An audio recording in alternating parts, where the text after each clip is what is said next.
بسم اللہ الرحمن الرحیم۔ تمام تعریفیں اللہ تعالیٰ کے لیے ہیں جو تمام جانوں کا پالنے والا ہے۔ لاکھوں کروڑوں درود حضرت محمد صلی اللہ علیہ وسلم پر اور ان کی آل پر۔ ناظرین کرام، آپ دیکھ رہے ہیں پروگرام راہ ہدایت اور میں ہوں آپ کا میزبان نعمان طارق۔ ناظرین کرام، آج کا ہمارا موضوع رمضان کریم اور اسلامی تاریخ ہے۔ اس پہ ہم تفصیل سے گفتگو کریں گے۔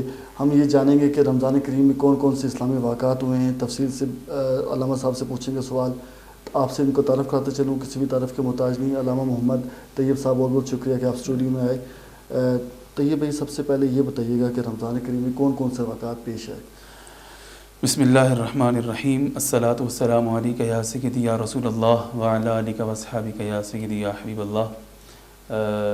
نعمان بھائی، اللہ رب العزت کا کروڑ شکر ہے کہ اس نے ہمیں نبی کریم صلی اللہ علیہ وسلم کی امت میں پیدا کیا، اور پھر اس امت کے صدقے، نبی کریم صلی اللہ علیہ وسلم کے صدقے ہمیں ماہ رمضان جیسی نعمت سے نوازا ہے۔ ماہ رمضان ویسے تو بذات خود بڑی فضیلت اور شان والا مہینہ ہے، لیکن اسلامی اعتبار سے بہت سارے اہم اسلامی واقعات اس مہینے سے منسوب ہیں۔ سب سے اولین بات، قرآن کریم اللہ رب العزت نے ارشاد فرمایا، شہر رمضان الذی انزل فیہ القرآن۔ سبحان اللہ۔ فرمایا یہ مہینہ رمضان کا ہے جس میں ہم نے قرآن کریم کو نازل کیا ہے۔ سبحان اللہ۔ تو قرآن کریم بھی کتنی شان والا اللہ کا کلام ہے کہ یہ وہ واحد چیز ہے، اس کے بارے میں جتنا کلام کیا جائے کم ہے، لیکن ایک جملہ، یہ وہ واحد چیز ہے۔ آپ پوری کائنات میں ہر چیز کا مشاہدہ فرمائیں نا، مجھے دیکھیں، میں بھی مخلوق ہوں، یہ آپ اسٹوڈیو دیکھیں، آپ پوری دنیا، جتنے پہاڑ، سمندر، ریگزار، ہر چیز دیکھیں، وہ اللہ کی مخلوق ہے۔ ایون کہ ہماری گفتگو، ہماری سوچ، ہماری ایموشنز، ہر چیز میٹیریلسٹک ہو یا نان میٹیریل ہو، ہر چیز اللہ کی مخلوق ہے۔ واحد چیز قرآن کریم ہے جو اللہ کی مخلوق نہیں ہے، یہ اللہ کا کلام ہے، یہ ڈائریکٹ اللہ کی صفت ہے۔ تو بندے کو کتنا رب کے قریب کرتا ہے یہ اللہ کا کلام، اور اس کو ماہ رمضان میں ایک نسبت اللہ نے قرآن کی ہمیں عطا کی ہے اس مہینے میں۔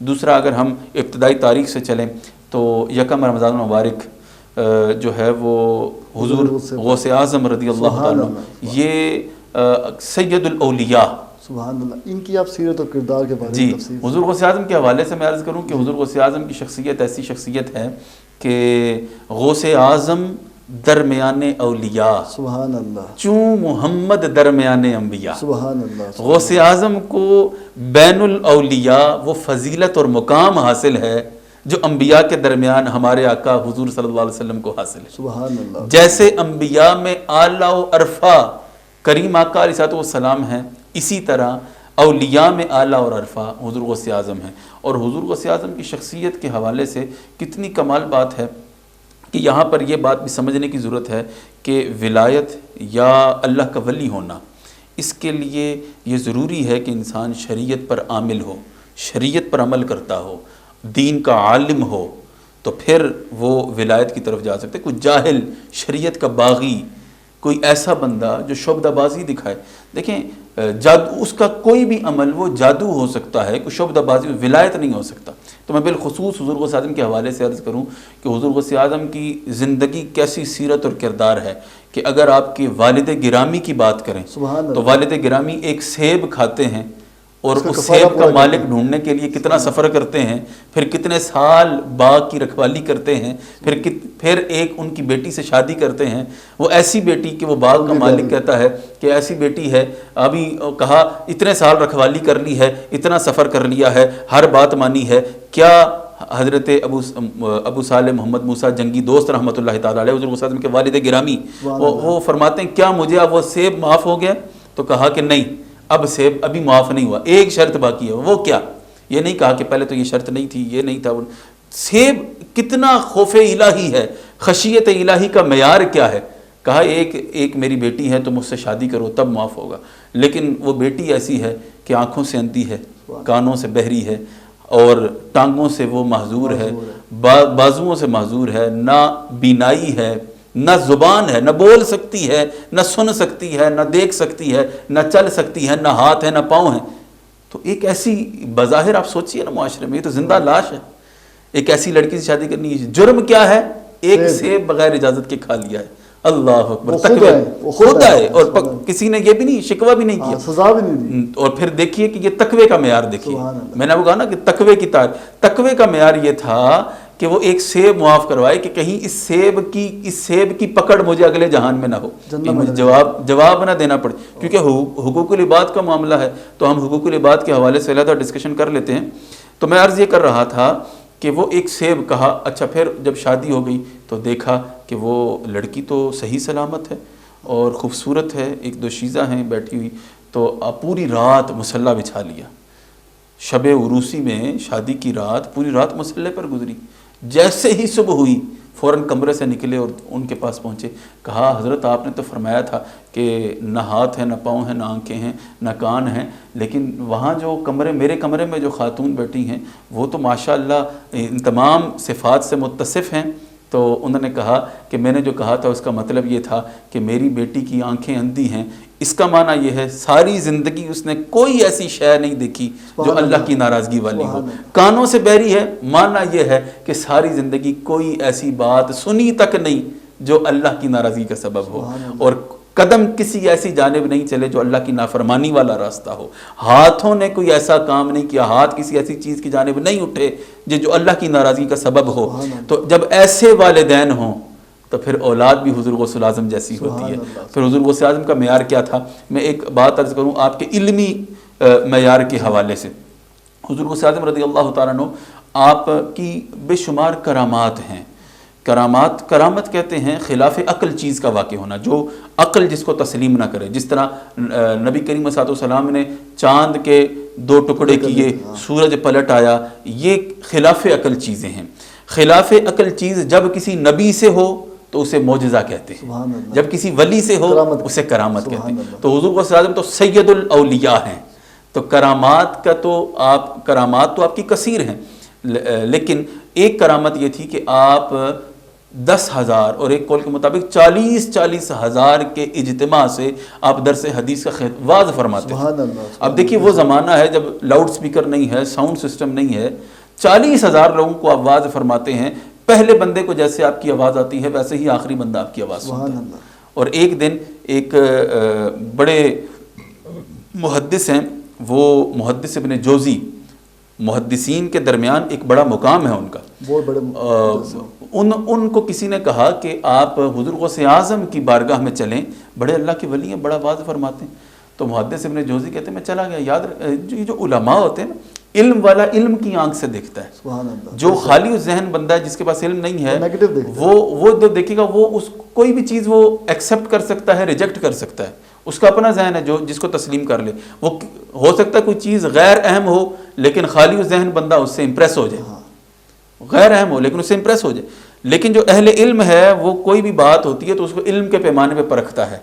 اب حضور غوث اعظم کے پاس جب گئے نا تو حضور غوث الاعظم رضی اللہ تعالیٰ عنہ کی مجلس میں بیٹھے محدث ابن جوزی، حضور غوث اعظم نے ایک آیت کریمہ کی تفسیر شروع کی، 40 تفاسیر بیان کی، تو ایک تفسیر 2 تفسیر، جب 40 تک پہنچے نا تو محدث ابن جوزی نے دل میں سوچا کہ بڑا نام سنا تھا، یہ جو 40 تفاسیر ہیں یہ تو مجھے بھی آتی تھی، یہ سارے نکات تو میں نے بھی پڑھ رکھے ہیں، اتنا کمال تو کوئی نہیں، میں اتنا درس سننے آیا ہوں، واعظ سننے آیا ہوں، اور یہاں پر جو 40 پہلو بیان کیے گئے ہیں وہ 40 کے 40 میرے علم میں ہیں، تو کوئی نئی چیز تو نہ ملی۔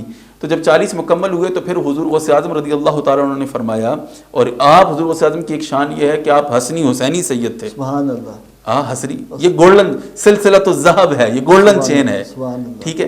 تو آپ فرماتے ہیں کہ جب 40 تفاسیر ہوئی نا تو فرمایا کہ یہ تو مجھے آتی ہیں۔ حضور غوث اعظم نے فرمایا کہ یہ تو وہ تفاسیر ہیں جو لوگ بیان کرتے ہیں، جو لوگوں کو معلوم ہے، اب میں اپنی تفاسیر تمہیں سناتا ہوں۔ اب یہ کلام محدث ابن جوزی نے زبان سے نہیں کیا تھا، دل میں سوچا تھا، حضور غوث اعظم نے یہ فرمایا۔ پھر اس کے بعد آپ نے 40 تفاسیر بیان کی مزید، سبحان اللہ، اور ہر تفسیر پر محدث ابن جوزی اش کر اٹھتے کہ ایسے ایسے نکات ارشاد فرماتے جو اس سے پہلے نہ کبھی پڑھے نہ کبھی سنے۔ اور جب وہ 40 مکمل ہوئے تو پھر حضور غوث اعظم نے فرمایا اب یہ جو ہوتا ہے نا تصوف، اس کے 2 پہلو ہوتے ہیں، ایک ہوتا ہے قال زبان سے، ایک ہوتا ہے حال جس سے زبانیں خاموش رہتی ہیں، نگاہوں سے نگاہوں میں بات ہوتی ہے اور وہ دل کی کیفیات نگاہوں میں پڑی جاتی ہے، نگاہوں سے سوال ہوتے ہیں، نگاہوں سے جواب آتے ہیں، نگاہوں سے وہ معرفت اور عشق کے جام پلائے جاتے ہیں جو انسان کو عارف حقیقت بناتے ہیں۔ تو یہ معاملہ ہے۔ حضور غوث اعظم رضی اللہ تعالی عنہ نے 40 مزید تفاسیر بیان کر کے کہا کہ یہ تو تھی حال کی بات، اب میں اس کی تفسیر یہ تو تھی کال کی بات، اب میں اس کی تفسیر کرتا ہوں حال میں۔ سبحان اللہ۔ اس کے بعد ضرب لگائی اللہ اکبر کی، اور با کلام نہ کیا، پھر ضرب لگائی اللہ اکبر کی، تو وہ جو اجتماع تھا اس کی کیفیات، دل کی کیفیات بدلنے لگی۔ اور محدث ابن جوزی کہتے ہیں کہ میں بے ہوش ہو گیا، بڑی دیر بعد جب میں ہوش میں آیا تو میں نے دیکھا کہ میں اپنے آپ میں نہیں ہوں۔ تو یہ کیفیت تھی حضور غوث اعظم کے واعظ کی مجلس کی، علم کے معیار کی۔ آپ دیکھیں نا، علم کے معیار کی، سید الاولیاء ہیں تو عالم بھی کس پائے کی ہے، کرامت بھی کس پائے کی ہے۔ تو حضور غوث آپ نے فرمایا کہ میرا یہ جو قدم ہے، قدمی ہادی علی رکبت کل ولی اللہ، میرا یہ قدم تمام اولیاء کی گردنوں پر ہے۔ جو بھی ولی بنے گا وہ ان کی کرامت۔ یہ دوسرے لفظوں میں یوں کہیں کہ اٹسٹیشن وہاں سے ہوگی، اگر اٹسٹیشن ہوگی تو ولایت ہے، نہیں ہوگی تو نہیں ہے، ورنہ۔ تو یہ حضور غوث اعظم رضی اللہ تعالیٰ عنہ کو اللہ نے یہ شان عطا کی ہے، اور آپ کا جو یوم ہے وہ رمضان مبارک کی پہلی تاریخ آپ کا یوم ولادت ہے۔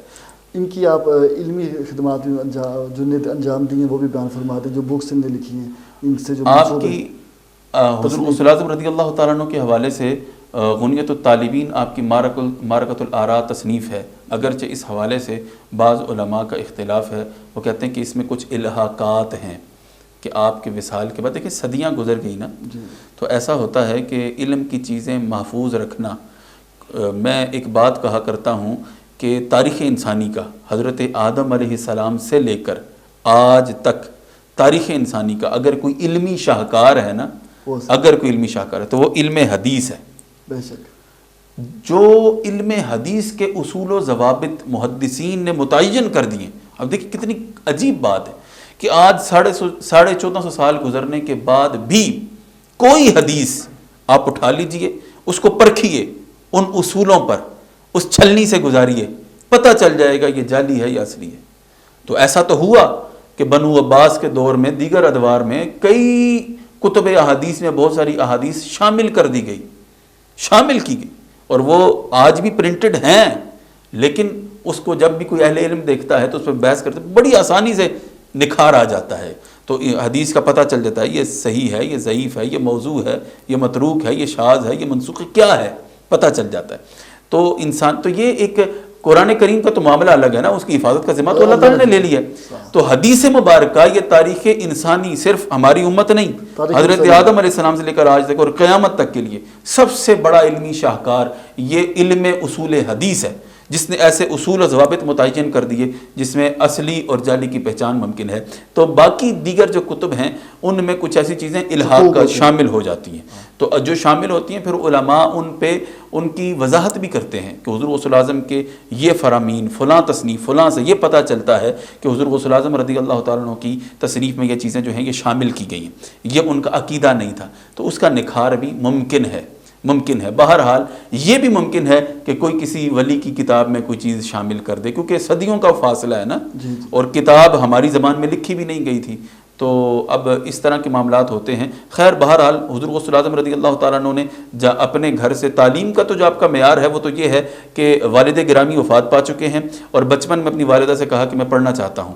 والدہ کو بھی معلوم ہے کہ میرا بیٹا مجھے دوبارہ نہیں ملے گا، بیٹے کو بھی معلوم ہے کہ میں نے دوبارہ ماں سے نہیں ملنا، اس کے باوجود ماں کو چھوڑا علم دین حاصل کرنے کے لیے، اور وہاں سے چلے اور پھر بغداد آئے، وہاں پہ علم دین حاصل کیا۔ بعد میں ایک وقت آیا کہ آپ نے وہاں پہ جو ادارہ جامعہ نظامیہ قائم کیا، اور وہاں پہ پھر جو آپ کا جو علمی فیضان تھا، اور جتنی تیزی سے آپ کا علمی شہرہ ہوا پورے عرب کے اندر، کہ عبد القادر ولایت کا شہرہ تو اپنی جگہ، جو آپ کا علمی شہرہ تھا وہ پورے عرب میں تھا، آپ کا واعظ سننے، درس حدیث سننے، بڑے بڑے، میں نے ابھی آپ کو محدث ابن جوزی جیسے لوگ آپ کا واعظ سننے بیٹھے ہوتے تھے تو سمجھیے کہ آپ کا علم معیار کیا تھا. سبحان اللہ. اب ہم آگے چلتے ہیں. رمضان میں سیرت حضرت خدیجہ رضی اللہ تعالیٰ عنہ کے بارے میں ان کا بھی یوم وصال آتا ہے, جی اس پہ آپ کو روشنی ڈالتے ہیں. 10 رمضان مبارک یوم سیدہ خدیجہ الکبریٰ رضی اللہ تعالیٰ عنہ ہے.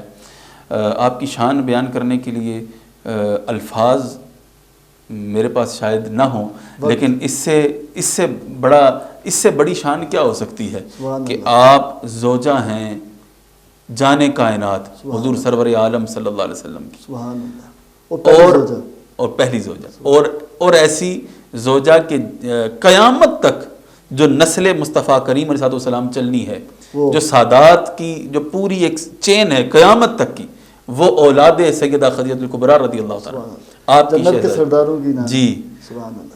آپ کی شان یہ ہے کہ آپ کی شہزادی سیدہ فاطمہ زہرا رضی اللہ تعالیٰ, آپ حضور صلی اللہ علیہ وسلم کی شہزادی کی والدہ ہیں, سبحان اللہ. آپ حضور صلی اللہ علیہ وسلم کی زوجہ ہیں. اور اس سے بھی ایک کمال کی بات دیکھیے, نبی کریم صلی اللہ علیہ وسلم نے بعد میں بھی آپ نے نکاح فرمائے, لیکن جو ہم راز تھی نا حضور صلی اللہ علیہ وسلم کی, وہ حضرت خدیجہ تھی پہلی وہی.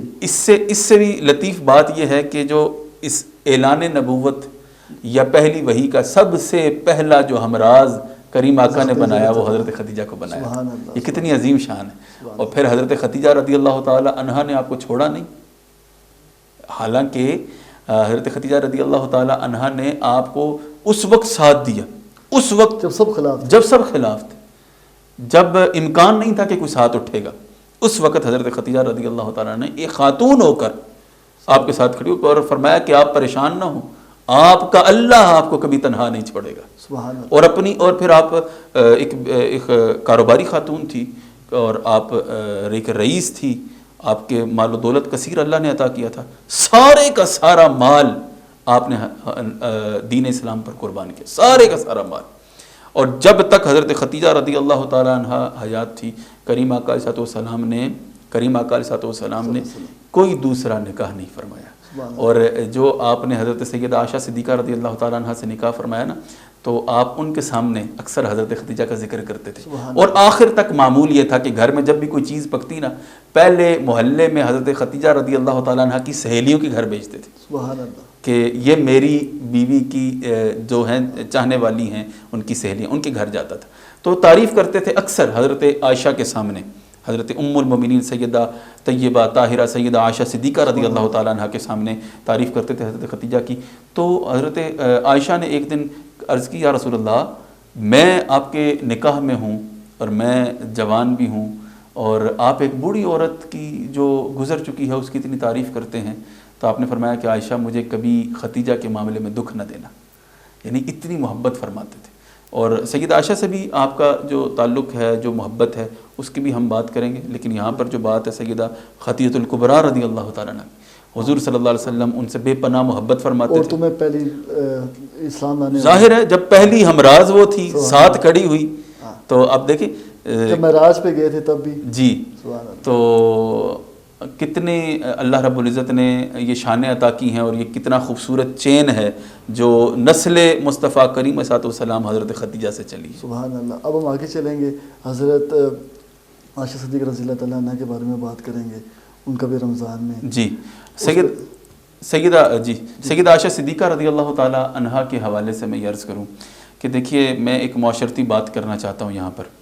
نبی کریم صلی اللہ علیہ وسلم نے جو پہلی آپ نے نکاح فرمایا نا, وہ حضرت خدیجہ الکبریٰ رضی اللہ تعالیٰ عنہ سے فرمایا. کریم آقا علیہ السلام کی عمر 25 برس تھی, حضرت خدیجہ کی عمر 40 سال تھی, اور حضرت خدیجہ بیوہ تھی. ٹھیک ہے, تو جتنے بھی, اور اس سے اگلی بات, جتنے بھی نبی کریم علیہ السلام نے نکاح فرمائے, آپ نے جو کسی کنواری خاتون سے جو شادی کی نا, وہ صرف حضرت عائشہ صدیقہ تھی. باقی طلاق یافتہ سے بھی کی, بیوہ سے بھی کی.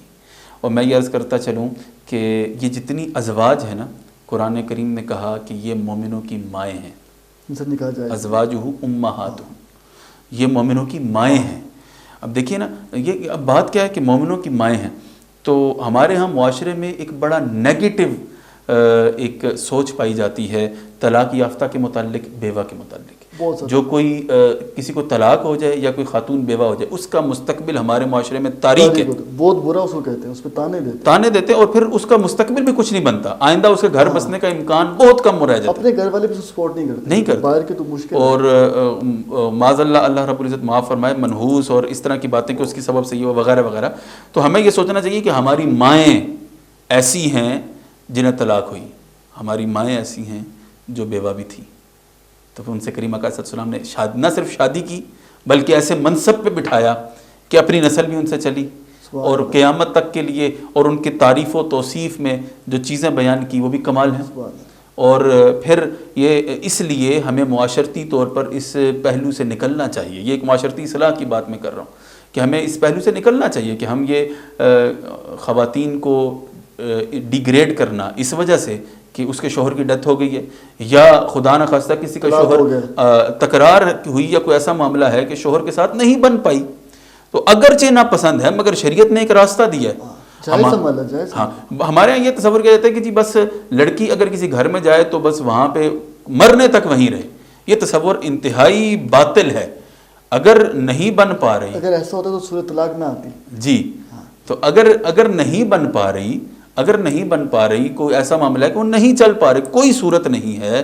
ویسے اسٹیپ بائی اسٹیپ شریعت نے بیان کیا. پہلے اسٹیپ میں تو طلاق نہیں ہے نا، اس کو ملانے کا، درست کرنے کا، سلسلہ چلانے کے کئی طریقے بیان کیے. جی، اور پھر طلاق کے بھی 3 درجے ہیں، 3 طلاقوں کا حکم ہے، تو رجوع بھی ہو سکتا ہے. لیکن جب الٹیمیٹلی کوئی صورت نہ بچے تو آپ علیحدہ ہو سکتے ہیں، نہ کہ یہ کہ ظلم و ستم کیا جائے، مار پیٹ کیا جائے اور زد و کوب کیا جائے، پھر قتل و غارت گری تک جو ہمارے معاشرتی، آپ دیکھیں نا ہماری اخبارات بھری پڑی ہیں ایسے واقعات سے. تو یہ ہمارے معاشرتی پہلو ہے. میں عرض کر رہا تھا سیدہ عائشہ صدیقہ رضی اللہ تعالیٰ، یہ تو ایک معاشرتی بات ہے، اس پہ بڑی طویل گفتگو ہو سکتی ہے، میں نے اشارتاً بات کر دی. تو باقی اب سیدہ عائشہ صدیقہ رضی اللہ تعالیٰ عنہا یہ وہ شخصیت ہیں جن کی طہارت ایسی ہے، جن کی پاکیزگی ایسی ہے، جس پہ اللہ رب العزت نے قرآن کریم میں 2 رکوع نازل کر دی سورہ نور میں، تو طہارت بیان کی ہے. اور اچھا، وہ جب معاملہ تھا نا اس سورت کے شان نزول، بعض اوقات لوگ اس کو یوں سمجھتے ہیں کہ نبی کریم صلی اللہ علیہ وسلم جو تھے وہ بھی شاید معاذ اللہ لوگ یہ کہتے ہیں کہ متذبذب تھے کہ تہمت لگی ہے تو وہ ناراض تھے وغیرہ وغیرہ. ایسا معاملہ نہیں تھا. ہمارا یہ عقیدہ، ہمارا یہ موقف ہے اس حوالے سے کہ اللہ رب العزت یہ جاننا چاہتے تھے کہ اے محبوب آپ خاموش رہیں، ہم دیکھنا چاہتے ہیں کہ آپ کے غلاموں میں کھوٹے کون ہیں، کھرے کون ہیں، کون آپ کے گھر کی طرف، آپ کے حرم کی طرف کون انگلی اٹھاتا ہے، کون حیا کرتا ہے. اور پھر اے محبوب طہارت ہم ایسی بیان کریں گے کہ قیامت تک ہر کسی کی زبان بند ہو جائے گی. آپ نے اپنی زوجہ کی طہارت آپ نے نہیں بیان کرنی، ہم بیان کریں گے. پھر وقت آیا جب اللہ رب العزت نے، جب یہ فیصلے ہو گئے تو اللہ رب العزت نے ایسی طہارت بیان کی. اور پھر دین کا ایسا علم سیدہ عائشہ صدیقہ کو اللہ رب العزت نے عطا فرمایا کہ نبی کریم صلی اللہ علیہ وسلم صحابہ کو کہتے تھے کہ اپنا آدھا دین عائشہ سے سیکھ لینا، یعنی آدھا دین عائشہ سے سیکھ لینا. اور پھر اس سے بڑی بات، ما بین بیتی و منبری روضۃ من ریاض الجنہ، میرے گھر سے، رسول اللہ کی حدیث پاک جو آج بھی موازہ شریف سے متصل لگی ہوئی ہے، آویزاں ہے، فرمایا میرے گھر سے ما بین بیتی، میرے گھر سے میرے منبر تک کا یہ جو درمیانی ٹکڑا ہے نا، یہ جنت کا ایک باغ ہے. اور محدثین فرماتے ہیں کہ یہ ویسے ہی کوئی جنت کا باغ نہیں ہے. جب سب کچھ فنا ہوگا نا، جب زمین ختم ہو جائے گی تو زمین کے اس ٹکڑے کو اٹھا کر اللہ رب العزت جنت میں رکھے گا، اور یہ اعلیٰ باغ ہے جنت کا. یہ واقعی وہاں سے ہے، ریاض الجنہ. تو یہ وہاں سے تو اور یہ ریاض الجنہ جو ہے نا، یہ کس کے گھر آیا؟ سیدہ عائشہ صدیقہ کے گھر ہیں. رسول اللہ صلی اللہ علیہ وسلم وہاں سے تشریف لے کے نہیں گئے، رب نے جنت وہاں بھیج دی. اور پھر قیامت تک امت میں کریم آقا علیہ السلام بھی، اور امت کے سب سے افضل و اعلیٰ شیخین کریمین حضرت ابوبکر صدیق رضی اللہ تعالیٰ عنہ، حضرت عمر فاروق رضی اللہ تعالیٰ، یہ تینوں ذوات مقدسات، تینوں قیامت تک اسی حجرے میں آرام فرمائے. قیامت تک اس جگہ کو کیسی نسبت اللہ نے عطا کی ہے، اس جگہ کو کیسی شان عطا کی ہے. تو حجرہ عائشہ کی یہ شان ہے. سید عائشہ، حضور نبی کریم صلی اللہ علیہ وسلم نے اپنی آرام گاہ کے لیے، اپنی قیام گاہ کے لیے سیدہ عائشہ صدیقہ کا حجرہ منتخب فرمایا، ورنہ کہیں اور بھی آپ تشریف فرما ہو سکتے تھے. یہاں منتخب فرمایا تو اللہ نے یہ شان عطا فرمایا. سبحان اللہ. اب آگے ہم بات کریں گے معرکہ بدر کے بارے میں. سورہ انفال میں جو اس کے بارے میں آیا ہے مختصر سے بیان کر دیں. بدر کے حوالے سے، جی بدر کے حوالے سے تو بات یہ ہے کہ یہ معرکہ ہمارے ایمان کو جلا بخشتا ہے. سبحان اللہ.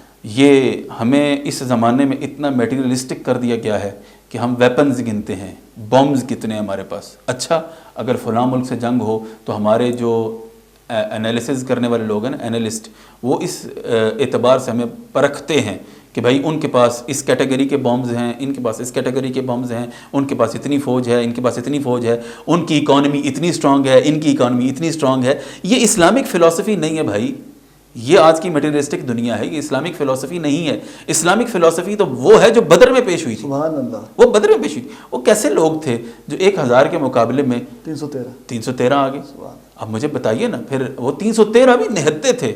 اگر آپ ان کے اسلحے کی جائزہ لیں تو وہ نہتے ہیں, کچھ بھی نہیں ہے ان کے پاس, چند زیرہ اور چند گھوڑے. اب وہ بھی دیکھیں نا کہ وہ چند زیرے چند گھوڑوں کے ساتھ وہ کتنے بندے اس پہ سوار ہو جائیں گے, کتنے بندے لڑ سکیں گے. اور پھر کریم آقا علیہ السلام نے یہ نہیں فرمایا کہ جنگ نہیں ہوگی. لیڈر بھی تو دیکھنا, لیڈر کون تھے. پھر یہ نہیں فرمایا کہ جنگ نہیں ہوگی, اور یہ بھی نہیں فرمایا کہ جنگ ہم ہاریں گے, یہ بھی نہیں فرمایا کہ تمہارے پاس اسلحہ کم ہے. کوئی ایک حدیث, کوئی ایک چیز ایسی نہیں ہے جس میں یہ بات ہو کہ ہمیں اسلحہ زیادہ عطا ہو. اے اللہ ہمیں اسلحہ عطا کر دے, ہم سے جیتیں. اے اللہ ہمیں افرادی کو نہیں.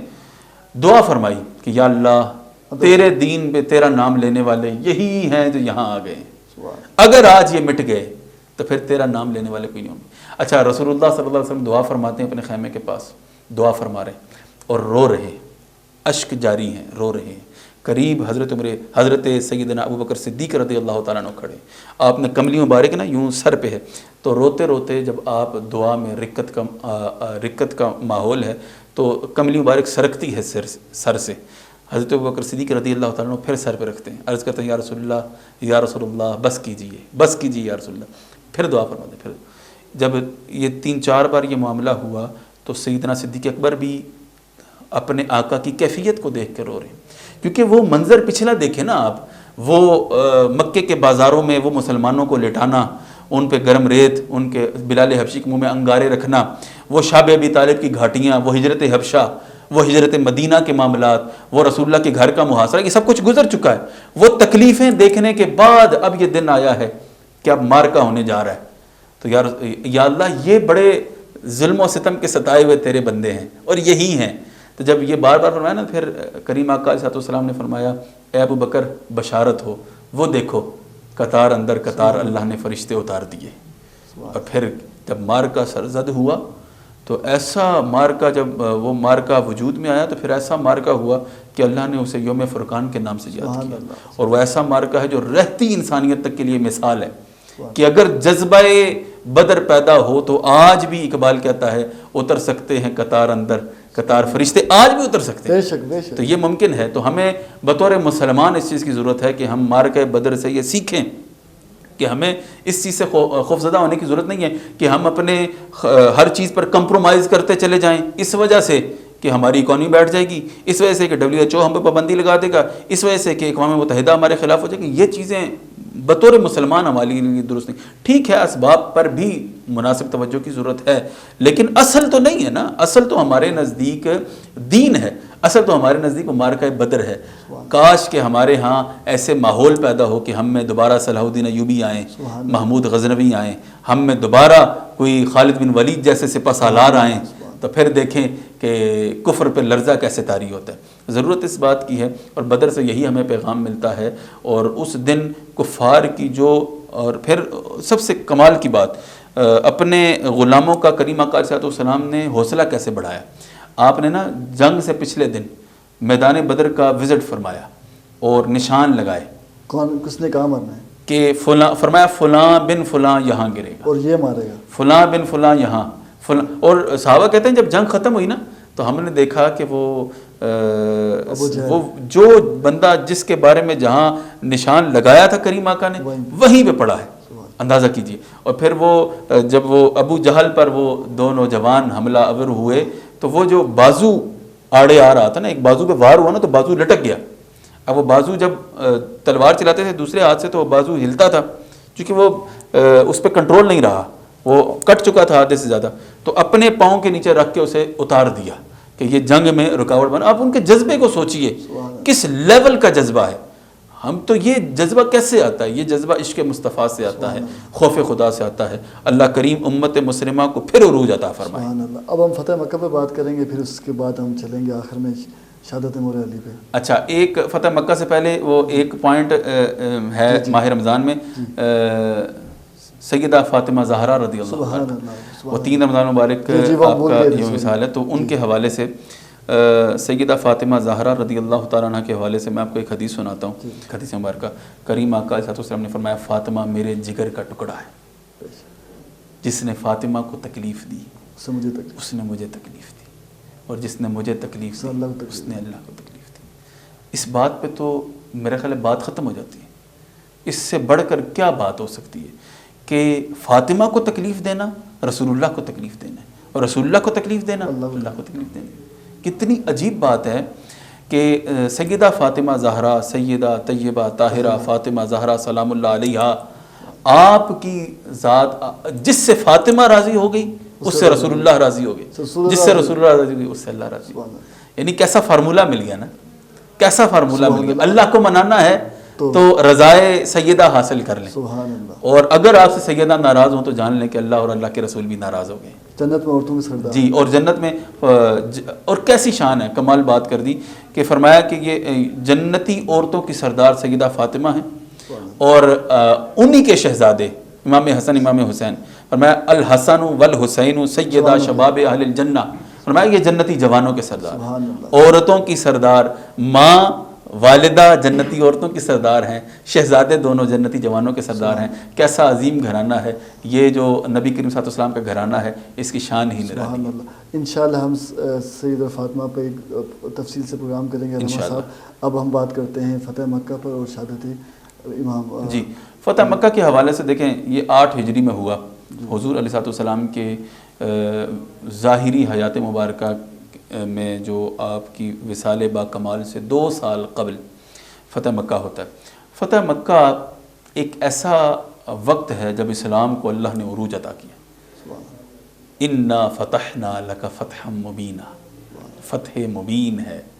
اور وہ حضرت زید اور دیگر کچھ صحابہ نا وہ اس دن جھومتے تھے کہ آج پتہ چلے گا کون سا ہم نے.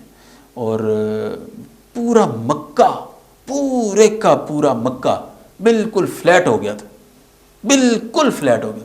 یعنی وہ سرنڈر کرنے کو وہ اتنے خوفزدہ ہو گئے تھے کہ یہ قافلہ جو مدینے سے چل پڑا یہ تو ہم سب کی گردنیں اڑا دے گا. سب بالکل سرنڈر کر چکے تھے، اور اعلان فرمایا کہ جو گھر چلا جائے اسے بھی امان ہے. دیکھیں کچھ ہمیں اسلام کے کچھ جنگی اصول ہیں. آپ نے ایک محاورہ سنا ہوگا، پیار اور جنگ میں سب جائز ہے. یہ اسلام کا مزاج نہیں ہے. عورتوں بچوں کو کچھ نہیں کہنا. جی، عورتوں کو کچھ نہیں کہنا، بچوں کو کچھ نہیں کہنا، اور جو ہتھیار پھینک دے اسے امان ہے. جو گھر چلا جائے، ایون یہ کہ جو ابو سفیان کے گھر چلا جائے اسے بھی امان ہے. اور دیگر جتنے بھی جو سرنڈر کر دیں، عورتیں بچے، یعنی ہر طرح سے. اور وہاں گئے تو کوئی بھی تلوار اٹھائے نہیں تھا سب.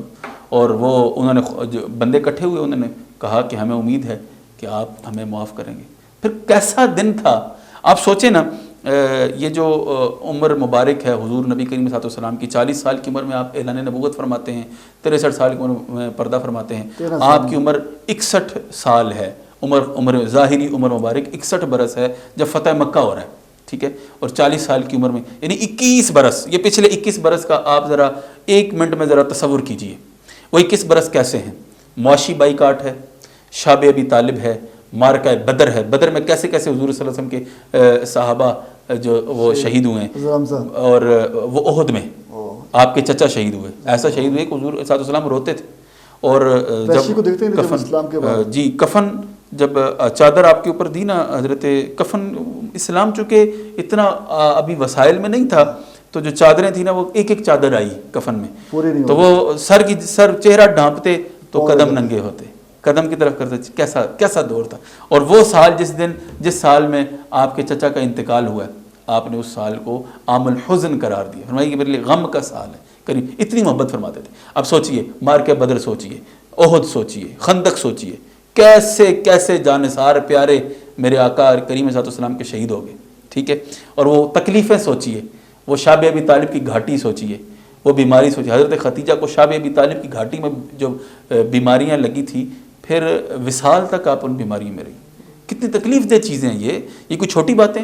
ان تمام کے بعد معاف کیا جب عروج آتا ہے تو وہ پھر یہ حوصلہ دنیا میں تاریخ انسانیت میں بڑے بڑے لوگ ہیں جنہوں نے فتوحات کی ہیں، لیکن یہ حوصلہ رحمت العالمین تو یہ کائنات کی رحمت ہی کے پاس ہو سکتا ہے جنہیں اللہ رب العزت نے رحمت العالمین بنایا. اور میں سب کو آج عام اعلان معافی ہے. یہ جملہ کہنا تھا کہ کثیر تعداد میں لوگ دائرہ اسلام میں داخل ہوئے، اور وہ بلال جن کو خریدنے والا کوئی نہیں تھا نا، وہ عالی نسل جو کہتے تھے کہ یہ حبشی، یہ بلال، وہ جن کو خرید کے جن کی زبان پر رکھتے تھے کوئلے، جن کو لٹاتے تھے صحراؤں میں ریتوں پر، تو وہ بلال حبشی. تمام عالی نسل، تمام اعلیٰ عرفہ لوگ جو اپنے آپ کو بڑے سردار مکے کے کہتے تھے، نیچے کھڑے تھے. تو میرے آقا نے فرمایا اے بلال اذان دو، مکہ فتح ہو گئے، اب اذان دو. اچھا اذان دینے کے لیے اب زمین پہ نہیں کہا، آج کعبے پہ چڑھ کر اذان. جب کعبۃ اللہ کی عمارت پر چڑھے نا، کہ بھی کتنی عجیب بات ہے کہ یہ ہمارے ہاں شاید اتنا نہیں ہے، لیکن عرب کے ہاں ان چیزوں میں بڑا وہ فوکس کرتے تھے کہ اپنے سے کم ذات والا ہم سے اوپر نہ بیٹھے فلاں، سارے عالی ذوات نیچے تھی. تو یہ نبی کریم صلی اللہ علیہ وسلم نے فرمایا نا، گورے کو کالے پر، کالے کو گورے پر کوئی فضیلت نہیں، معیار فضیلت تقویٰ ہے. تمام عالی جو نسلیں تھیں، یہ تمام بڑے بڑے مکے کے سردار جنہوں نے سرنڈر کیا تھا، سارے نیچے کھڑے تھے. بلال حبشی مکے کی کعبۃ اللہ کی چھت پر چڑھے. عرض کیا رسول اللہ، پہلے جب میں نیچے اذان دیتا تھا تو کعبۃ اللہ کی طرف منہ کرتا تھا، آج کس جانب منہ کروں؟ تو آج پھر رسول اللہ صلی اللہ علیہ وسلم کے چہرے انور کی جانب منہ کیا، پھر اذان دی. اعلیٰ حضرت نے فرمایا نا، حاجیو آؤ شہنشاہ کا روزہ دیکھو، کعبہ تو دیکھ چکے، اب کعبے کا کعبہ دیکھو. تو یہ فتح مکہ ہے جس کے بعد اللہ نے اسلام کو پھر عروج در عروج ہی عطا کیا ہے. سبحان اللہ. اب ہم آتے ہیں شہادت مولا علی 21 رمضان کے حوالے سے. مولا علی کے حوالے سے دیکھیں، مولا علی یہ وہ ہیں جب ابتدائی اسلام میں جب بالکل اولین نشستیں ہیں نا وہ مکے کے سرداروں کے ساتھ، تو فرمایا کیا تمہیں میں کہوں کہ اس پہاڑ کے پیچھے سے ایک لشکر تم پر حملہ آور ہونے والا ہے، تم مانو گے؟ جی مانیں گے. وہ صادق اور امین کہتے تھے، امانتیں رکھواتے تھے. کہا پھر جان لو کہ اللہ ایک ہے، تم جن کی پوجا کرتے ہو کوئی تمہارے معبود نہیں ہے، صرف ایک اللہ ہے، اور اس نے مجھے تمہارے درمیان رسول بنا کر بھیجا. وہ جو صادق امین کہنے والے تھے وہ دشمن ہو گئے. کیا تم میرا ساتھ دو گے؟ کوئی ساتھ دینے والا نہیں تھا. واحد مولا علی کھڑے ہوئے، یا رسول اللہ میری عمر کم ہے، میری ٹانگیں پتلی ہیں، کمزور ہوں، لیکن میں آپ کے ساتھ چلوں گا، میں آپ کا ساتھ دوں گا. اور پھر کیسا ساتھ دیا. یہ جو معرکہ بدر کو ہی لے لیں، آپ کو حیرت ہوگی کہ سب سے زیادہ کفار مولا علی کی تلوار سے اس دن واصل جہنم ہوئے. اور یہ یعنی مین آف دا وار کے ہیں نا، مین آف دا ڈے وہ مولا علی تھے. معرکہ مین آف دا بدر مولا علی ہیں. ان کی تلوار ان کی یہ ذوالفقار حیدری تھی کہ جناب کفار کے سر یوں کٹتے تھے، یوں گرتے تھے. اور پھر کریم آقا صلی اللہ علیہ وسلم نے فرمایا من کنت مولا فہذا علی مولا، جس کا میں مولا ہوں اس کا علی مولا. پھر ایک مقام پر فرمایا اپنے شہزادوں کے جو حسنین کریمین ہیں ان کے متعلق اور مولا علی کے متعلق، اے اللہ میں حسن و حسین سے پیار کرتا ہوں، تو بھی ان سے پیار کر، اور جو ان سے پیار کرتا ہے تو ان سے بھی پیار کر. اور اے اللہ جو حسن و حسین سے بغض رکھتا ہے میں بھی اس سے بغض رکھتا ہوں، اور تو بھی اس سے بغض رکھ. یعنی جو مولا حسنین کریمین کے جو دشمن ہیں، اللہ بھی ان کا دشمن ہے اور وہ اللہ کے دشمن ہے. تو یعنی پھر تو بچت کا کوئی راستہ ہی نہیں ہے نا. تو یہ وہ گھرانہ ہے. آپ دیکھیں نا کیسی نسبت ہے، کمال ہو گیا. سیدہ خدیجہ الکبریٰ کی نسبت بھی ماہ رمضان، اور جناب والا سیدہ فاطمہ زہرا کی نسبت بھی ماہ رمضان، اور مولا علی کی نسبت بھی ماہ رمضان. سبحان اللہ. یہ جو گھرانہ ہے نا، یہ مطلب کمال. شہادت کا واقعہ بھی اگر آپ سے بیان فرما دیں. دیکھیں اس کے حوالے سے بس اتنا ہے کہ کسے را میسر نشد ای سعادت بکعبہ ولادت بمسجد شہادت. یہ یونیک شان بھی اللہ نے مولا علی کو ہی عطا کی ہے کہ آپ کی ولادت ہوتی ہے تو جناب مکہ کعبۃ اللہ کی عمارت کے اندر، شہادت ہوتی ہے تو مسجد میں حالت نماز کے اندر. یہ اللہ نے آپ کو یونیک شان عطا کی ہے. اللہ کریم ہمیں صحیح معنوں میں اہل بیت کا ادب و احترام کرنے اور اہل بیت کی محبت عطا فرمائے. بہت بہت شکریہ علامہ صاحب. ناظرین کرام، یہ تھا آج کا پروگرام. انشاءاللہ آپ سے ملاقات ہوگی اگلے پروگرام میں اللہ نے کے بعد.